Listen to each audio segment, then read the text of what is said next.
Hey, this is John with FixYourDirtBike.com. In this video, I will show you how to perform a complete clutch inspection on your 1997 to 2001 Honda CR250. This video is very quick and is meant to let you see every step in the process. When you go to perform this inspection on your bike, I highly recommend going to FixYourDirtBike.com for detailed step-by-step instructions, tool list, and torque specs.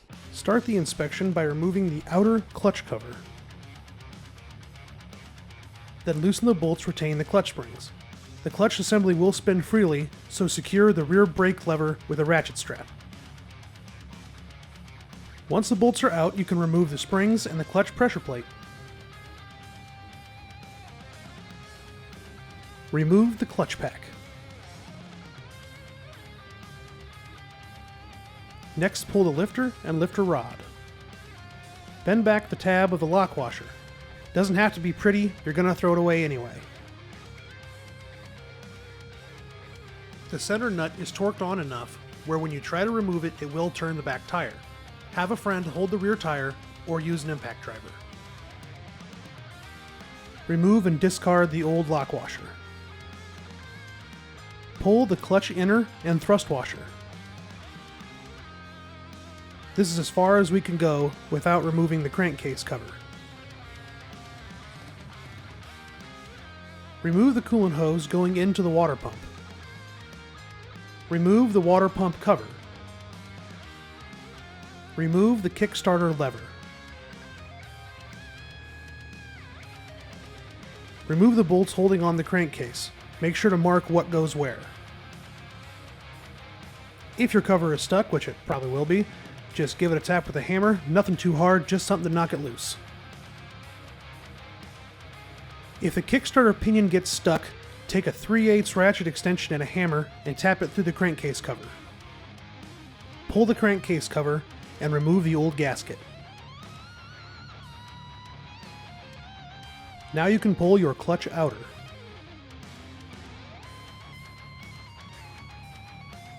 Pull the outer guide and needle bearing. Keep the two together so you don't damage the bearing. To remove the lifter lever, you will need to remove your flywheel and stator. Start by removing the flywheel cover. Remove the flywheel bolt and washer. Back out your flywheel puller all the way, then install the flywheel puller to the flywheel.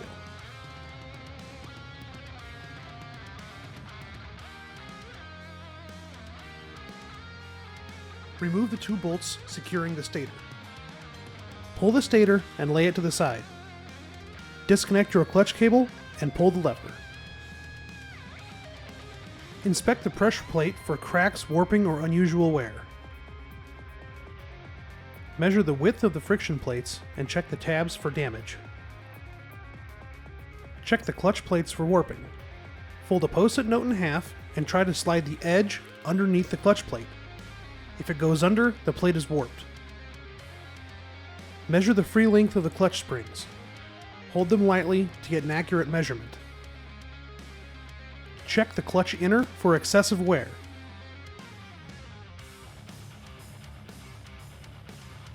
Some pitting is normal. Check and measure the bore of the clutch outer. Check the inner and outer gear teeth. Make sure the slots are smooth. If you find burrs or pits, use a file to remove them. Inspect and measure the clutch outer guide. Check the needle bearing for flat spots or stuck bearings. Spin the clutch outer on the bearing to check for rough spots.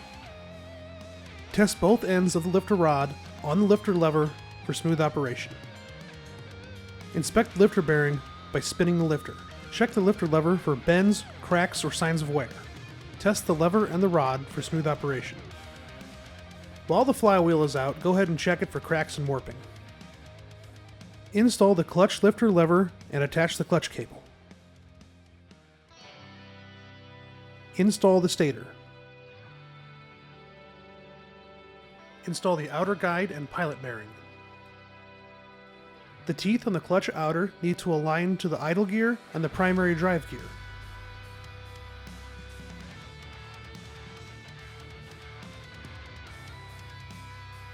Install the thrust washer and clutch inner. Install the second thrust washer and lock washer.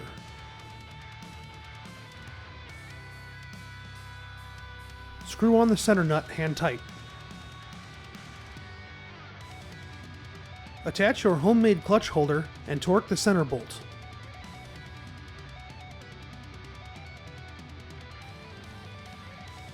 Fold the bottom tab of the lock washer against the center nut. Get the tab as flat on the nut as possible. The old clutch discs and plates were bad, so we will be installing a brand new clutch kit. Coat each disc with transmission oil before you install them, starting with the friction disc. Make sure you alternate the clutch discs.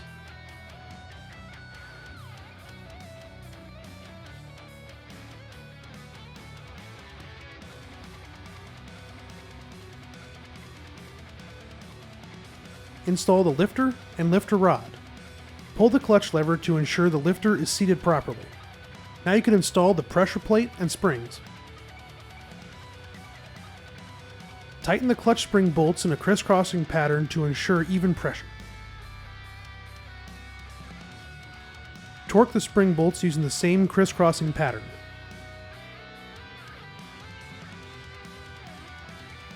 Check the operation of the clutch and make sure the plates are not binding. Put the bike in gear and kick the rear wheel. You want to make sure all the gears are spinning and nothing is binding. Reinstall the flywheel by lining up the woodruff key to the notch on the flywheel.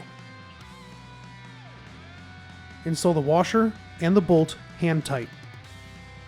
Use a small screwdriver to jam the primary drive gear to the clutch gear. Torque the flywheel bolt and reinstall the cover. Install a new crankcase cover gasket. The small tab on the rear of the cover needs to clear the frame. Install the cover rear first. You may have to turn the water pump so the gears line up with the primary drive gear. Carefully tap with a hammer if you need to. Install new gaskets on the water pump cover.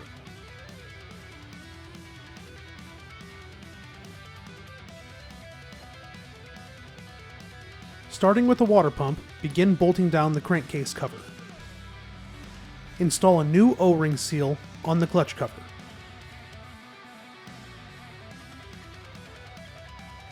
Attach the Kickstarter lever and torque the bolt to proper spec. And don't forget to reconnect your coolant line.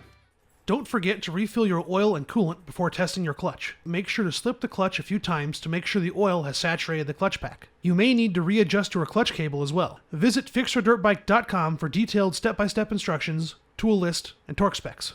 Also, make sure to like and subscribe for more videos.